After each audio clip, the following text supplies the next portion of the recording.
Hey, what's up? Today's show is a little different. We don't have Ben. He is on a family vacation and is unable to record. So I brought in my friend Ben Seligson, who is a really fun person to talk to. He's a very fun person to know if you're in Houston and you are trying to get connected with everybody because he's a real connector. He's basically friends with everyone at this point. I hope that everyone is having a great summer. I know that for me personally, my kids started school this week, and so that's a big change going away from summer. And I know all the guys in Austin, this is their last week before school starts next week. So for everyone who checks us out and who has kids, congratulations, summer's over, but also boohoo, another one bites the dust. As I've gotten older, I think this is the part of the year that's the toughest, really. Losing another summer with your kids before they go off to college. My oldest son is 16 and he is amazing. And I was happy that he was able to have a great summer and go do lots of fun things. But I know that my wife, Sarah, and we didn't get to spend as much time with him as we would have liked because he's 16. He's blossoming, he's becoming his own person. And being an adult, you notice your kids grow up before your very eyes and separate from you. Your relationship grows and matures, but you do have to let them disconnect a little bit. So, to all you parents who are out there, good luck with that and good luck with the feelings that you have at the end of the summer. And, that's one of the reasons why I love getting to talk to people. I get to probably get a little bit of that emotional tendrils and reach out and get to them. So enjoy this conversation with Ben Seligson, not Ben Jansen.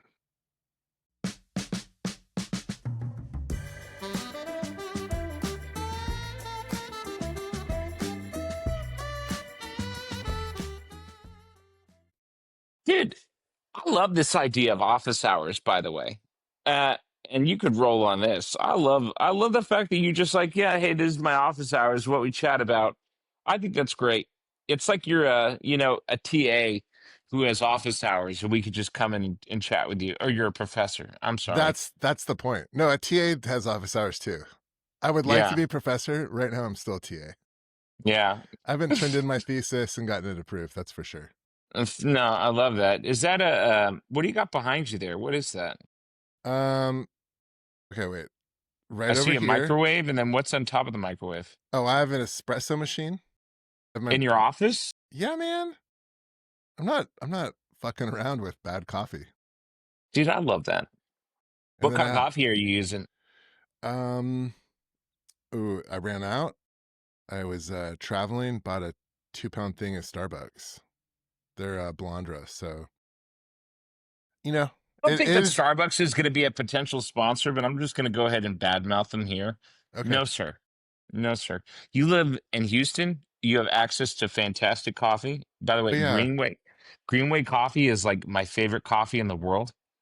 And it's fantastic, and it's right here. And I'll go to different cities and I'll try their coffee, Mm-hmm. and I say I feel like I'm spoiled because like the coffee in Houston is just so Really much delicious. better.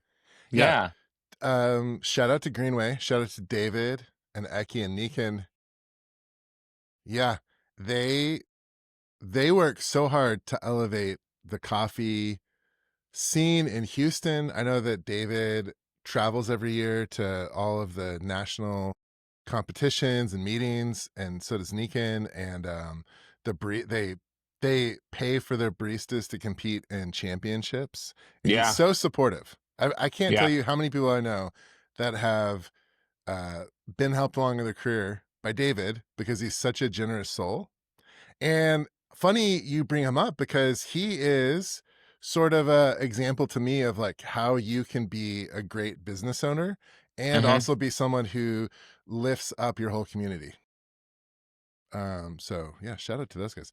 Yeah, in I live in Fort Bend, so I live in Sugarland, which is about 30 minutes away from downtown Houston. And I'll go to my local coffee shops down here, Blendin, this place Kohiko, and then I have a friend who has a roastery called Zelly's Beans. And Blendon last year won the national award for best coffee roast with a decaf. The first time that's ever happened. And those guys have a shop in Montrose. And then Kohiko, the brother and sister who run it, the brother is a barista and he's traveled all over the world winning latte art competitions. Oh, And cool. they happened to just open up a shop like a mile away from my house. So uh, Lucky, anywhere lucky you you. anywhere you go in Houston, there's great coffee. Is my point. You know, I consider myself to be now a blacksmith fan, a Greenway Coffee blacksmith fan. I love it. I for but my daily driver usually I go to Black Hole Coffee, and the Okay. reason is I like to talk to them about baseball. You know, it's like Oh I've developed a relationship with them. But on the weekends, my girlfriend and I will walk down to Blacksmith because we live very close to it. yeah, such a good place to hang out. Do you purport this as being live or this is recorded? Do you tell the audience? If it's live, it's live, and if it's recorded, I tell people. Yeah. So everything that I'm talking to you, we did not plan any of this out. This is everything that's coming to you live from my big bald noggin. What are we talking about today? What did you want to talk about? Well, Ben, I wanted to have you on here, um, because you are in oil and gas marketing. You're in energy marketing, and I just Mm. kind of wanted to hear what you're doing, your story, what your role is. Kind of just kind of get into it. Yeah, So, yeah. Well, I wear two different hats, right? okay, So, the first hat I wear is I do business development for Kraken Engineering, and okay, we're an automations company. We do industrial solutions. So anywhere that you're, much like the Kraken, like there are many tentacles, we can help you on your manufacturing journey at any point, whether or not it's a greenfield project or whether or not you're looking to refurbish some machines that you have, or you're trying to automate your process to save money and safety prevention. So there's a lot of ways that we could do that. And I love that job. It's probably the best job I've ever had, which is kind of crazy. I've had some interesting jobs, but I really like this one the most. The other hat that I wear is with OGGN, and it's doing the podcast. And that's where I think you're talking about the energy marketing aspect, because in a lot of sense doing the podcast is marketing yeah, for companies, um people that appear on the show, whatever it is they're talking about. It could be a nonprofit, could be a university, could be a company that I met at a trade show, could be a conference organizer. It's all marketing. It's all a way to get your message out there.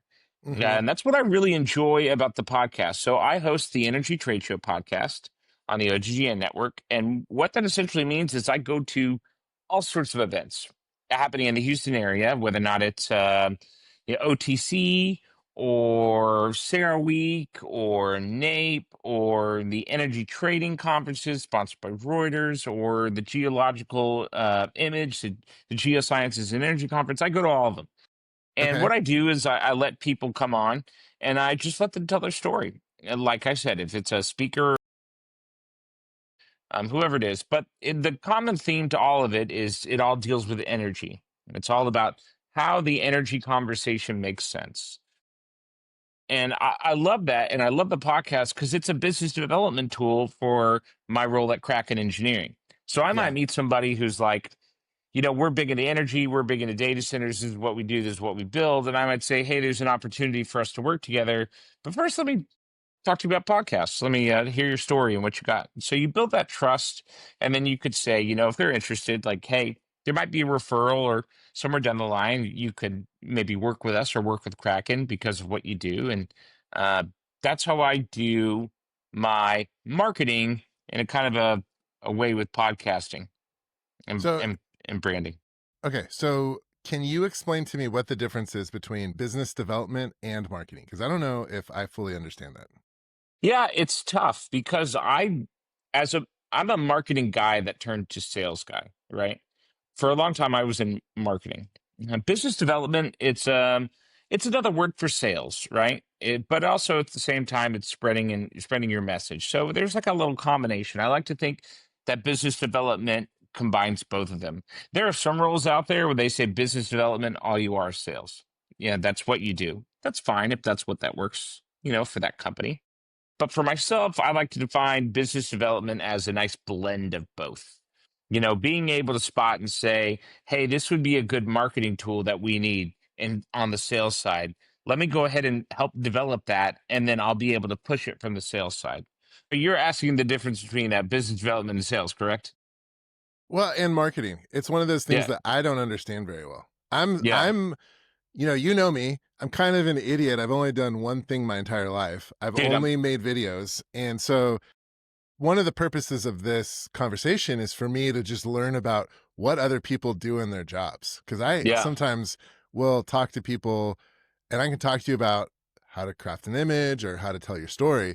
But once people start getting into technical roles inside of a corporate structure, I get really lost really quickly. And so I Well, just really want to know. Yeah.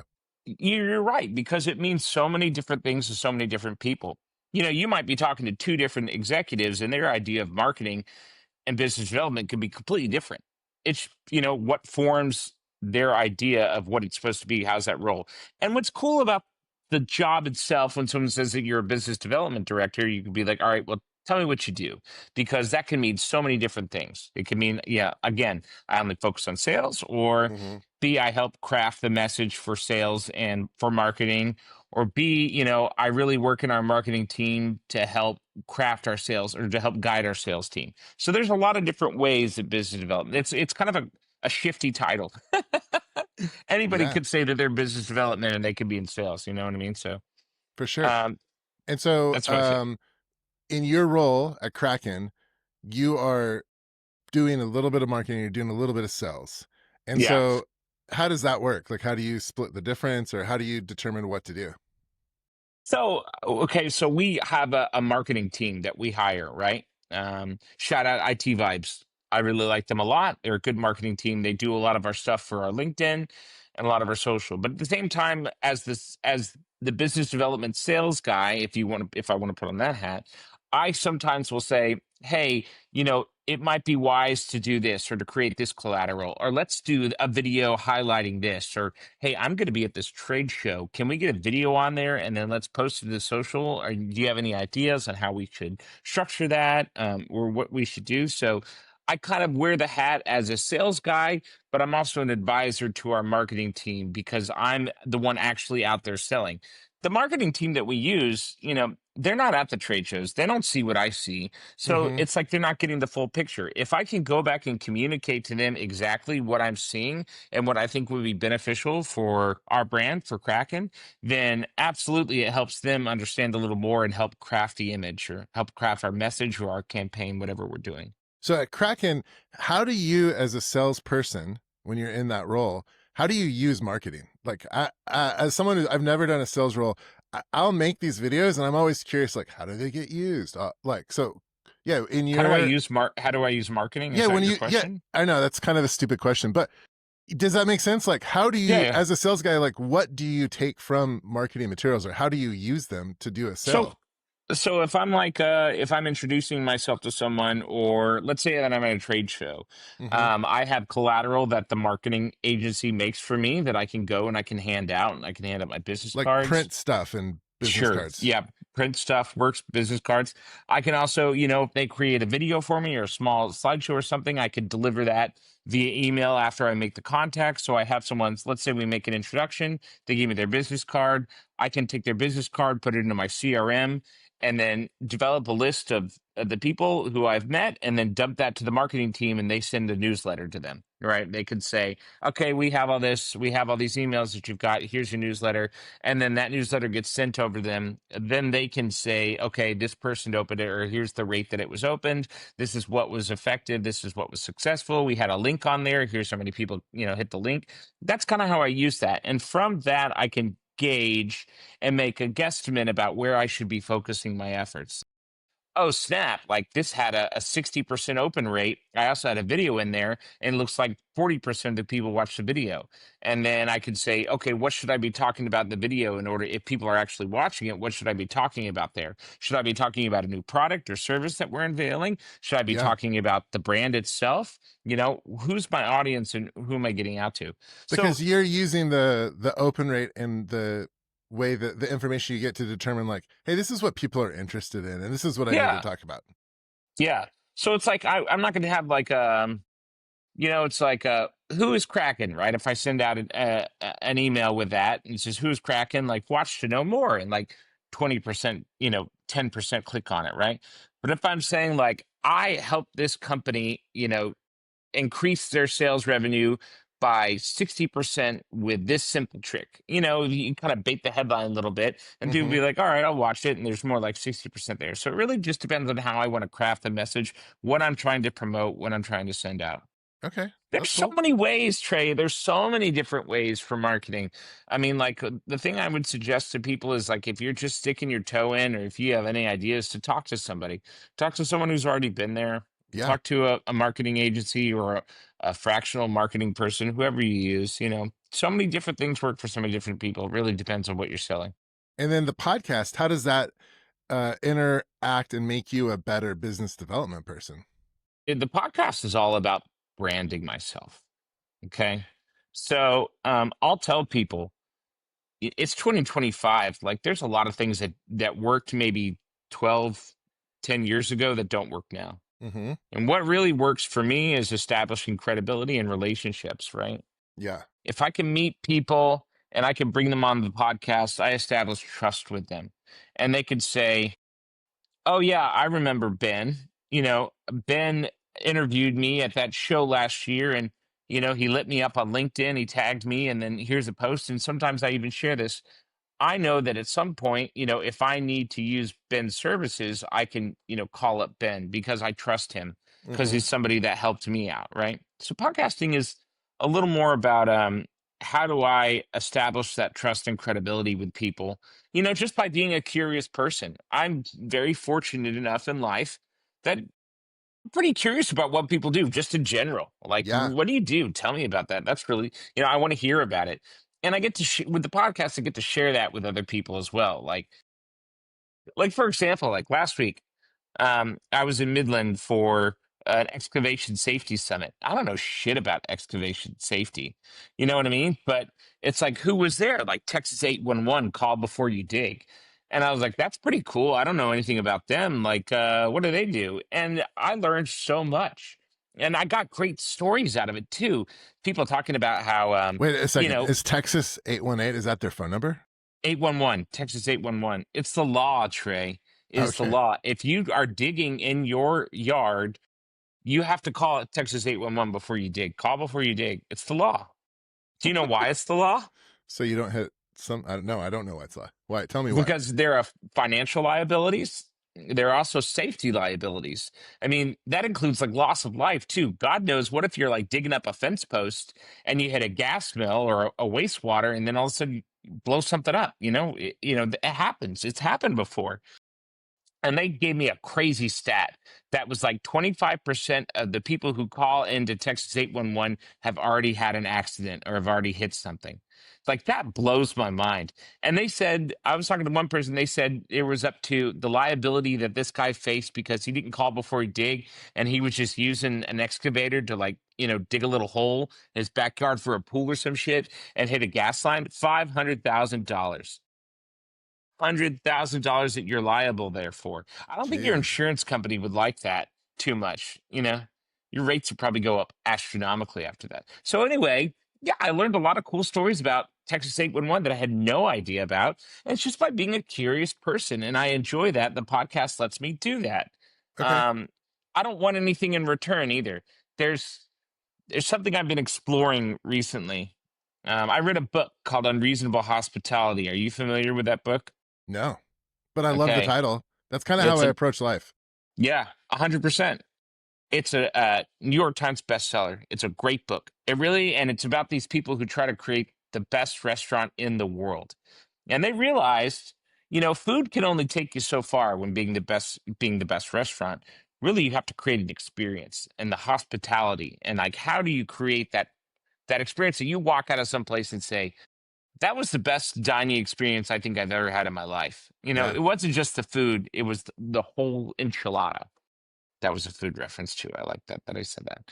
Anyway, unreasonable hospitality, it's about creating an experience, right? And and wanting to, go above and beyond, just being curious and genuine.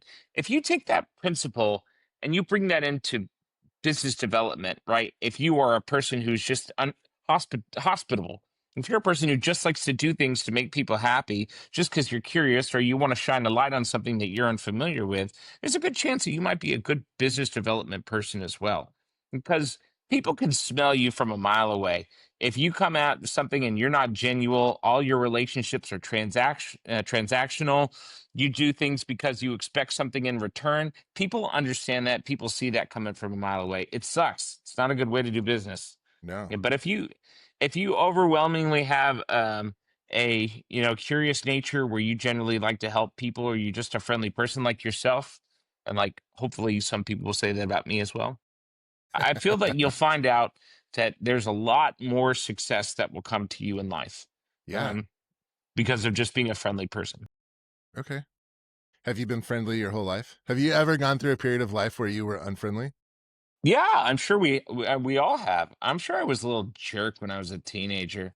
Oh, I definitely No, was. yeah, I was like not. I don't know. Maybe I was cool. Maybe it was fun. But I've always been curious. I may have been a jerk, but I've always been curious. And Yeah. now as an adult, there's nothing that I get a kick out of more is to making someone happy or making someone laugh. Hmm. And that's like the best feeling. Yeah, it's good. Hey, have you considered doing improv comedy with me? No, never. You love making Yeah, people laugh, though. yeah, but no, man, that's not for me. It's cringy. It's bad. And I know that you do improv comedy, and one day I may come out and watch you do that, but I cannot watch people do that. It's just so cringy. There's a place we go down the street from our house, Rudyard's? Rudyard's. Yeah. Yeah, yeah, it has the comedy festival. I talk to the door guy all the time. He's a comedian. He's like, "Come out and watch me do stand up. Come out," and I'm like, "Yeah, yeah, yeah, yeah, I'll do that." No, So I'm you don't like sorry. stand up either. I feel like it's cringy. Like when you see someone do bad, it makes me feel bad. Like I don't like watching people like fail in real time. So you're Like I so hate hospitable that it hurts you to see them not do to well. see somebody like do something, it's like, oh God, they're fucking up. Like, God, it's really like hurts to watch. Like, I don't like that. I hate that feeling. Yeah. And it happens all the time in local stand-up. Don't tell me it doesn't, because I know it does, because Well, I've when you seen were, it. because in a former life, you were a musician, right? Didn't you Yeah. Mhm. tour a little bit? Oh yeah, for sure. But I can tour all the time. I can go watch your crappy band, like for sure. If somebody's like, "Come watch my band," like no problem. Well, Done how that how many did you get times. over like being bad at music? Because it sounds like you have so it's just the comedy that you have a problem with, or it's Yeah, it's presenting. it's it's the comedy, and because music, it's like I'm familiar enough to know, like, okay, here's why that person's doing. Here's where they're failing. Like, oh, their guitar's out of tune, or that's a crappy song, or You whatever. can Like that kind of drummer's solve no the good. problem in your head, Yeah, for sure. I go but to work. when Yeah, you're watching comedy, you're like, this just sucks, and I yeah. have This no is not. idea how to make this better. Yeah, Just exactly. This is stop. not funny. I'm not enjoying this, or they should have, I still have my opinions, but at the same time, it's like I just can't do it, man. And it's fucked up here. I'll say this. I'm sorry for cursing so much. I don't get to curse on my podcast. Oh, poor Um, guy. yeah, I What know. are you guys a clean? Are you guys a clean network? Yeah, for sure. We are a Okay. clean network, but I mean, like sometimes I say shit. Anyways, what were we talking about? Watching someone live, right? Yeah. I say this. I feel like I can do a type five. Okay, if I were pressed, I could maybe do a type five. Yeah, I bet I'm you just could. saying that. Yeah, if I put it together, I've watched enough of it, and I like good stand up comedy. Don't get me wrong. I just can't do like local talent. And Yeah, I'm saying that I probably would bomb. It'd probably be terrible. I wouldn't want to watch it. I'd go watch you, but that's how It hospitable I was, am. That's how. yeah, I appreciate that. Yeah, I Yeah. appreciate that. I kind of like watching people fail though, if they're trying hard and they're into it. You know, I'm okay with it because it means that they're on the process. They're on the journey of getting better. No, Yeah. I don't want to see. I don't like watching people like it's so. Do you not feel that embarrassment like inside, that shame at all, the cringiness? Cringe. It's cringe. You know what I mean? Yeah. Your kids talk about cringe. I know you have like teenage kids. Yeah. They Yeah. talk They about, do. "Ooh, Dad, that's Well, I cringy." am cringe. I am cringe. They say that you're cringe. Yeah. Don't worry. I'm always cringe. I don't think so. I don't get But the cringe they vibe, but but they I think that they expect, like, if I wasn't a little cringy, then that's worse. You know? Like, no one wants the dad who's cooler than them. That's yeah, nobody wants that. yeah. But do they like show you TikToks or like Instagram reels or like, ooh, dad, this is cringy. Watch this. Yeah. They show me too much on TikTok and Instagram. I'm always amazed at how terrible people are. Just like, what they're putting out there. I'm like, "Ooh, that is horrible." Yeah, yeah. But that's the thing with But then but content. but then we watch it and they get paid. So, I guess joke's on me. Yes. And here's the thing about social media, it allowed everyone to have a platform. And I'll say this is kind of tough. We want to talk about music. So it's like Bandcamp, SoundCloud, all that stuff that allows anyone to put anything. And it just made content more accessible for Mhm. people in general, right? So anybody can put music up there. Like maybe 10% of it's good, but 90% of it's bad.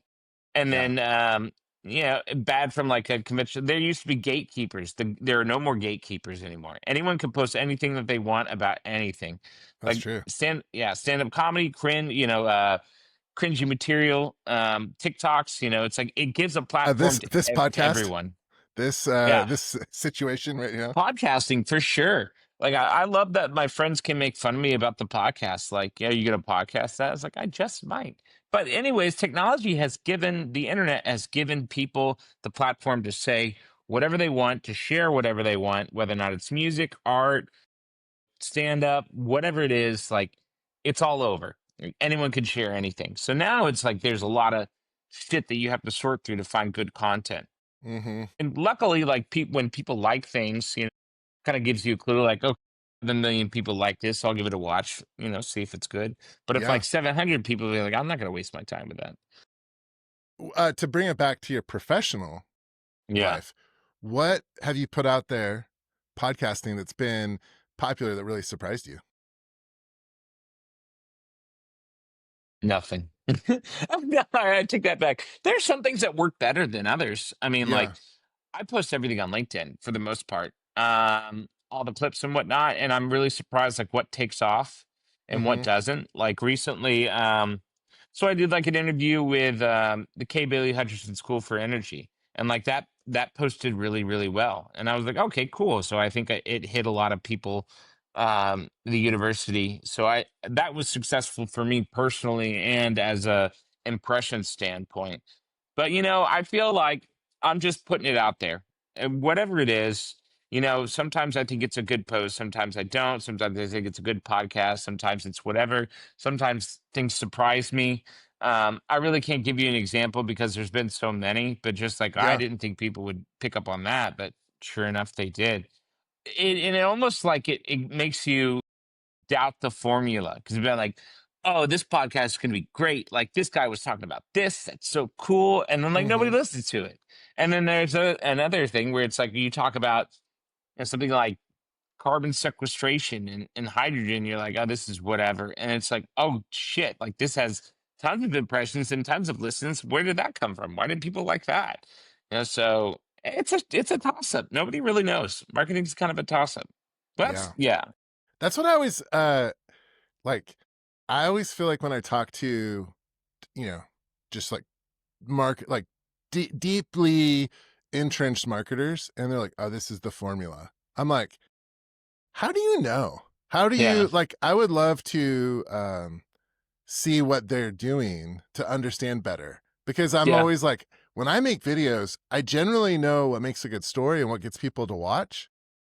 That's why I feel like when, I'll notice with the companies, like the videos I produce for them have, two, three, four times more viewers than all their other videos.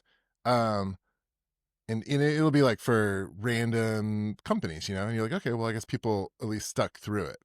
But yeah, like you're like, what?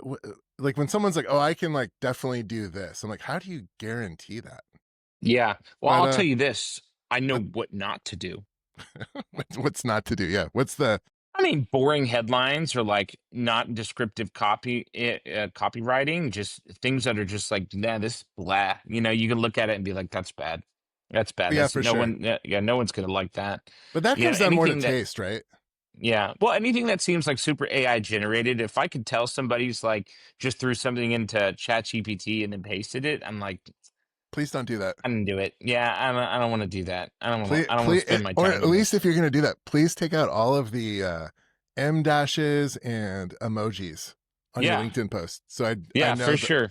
Yeah, All the green check marks and everything. And I'm guilty. I've done it in the past, but now I really try to like, think about, how can I make this more genuine? Even yeah, though that I did use the robot to tell me what to say, I'll change some words up and I'll change some things so it doesn't feel so. But man, when you see that wall of text and you see all those green check marks down there, you're just like, this doesn't feel genuine. This feels stupid, and I'm not going to give it my time. I'm not yeah. going to. I'm doom scrolling LinkedIn right now because it's Friday at 3 o'clock, and I'm just trying to kill in time, and I'm doom scrolling. I don't want to spend time reading your post about that, Okay.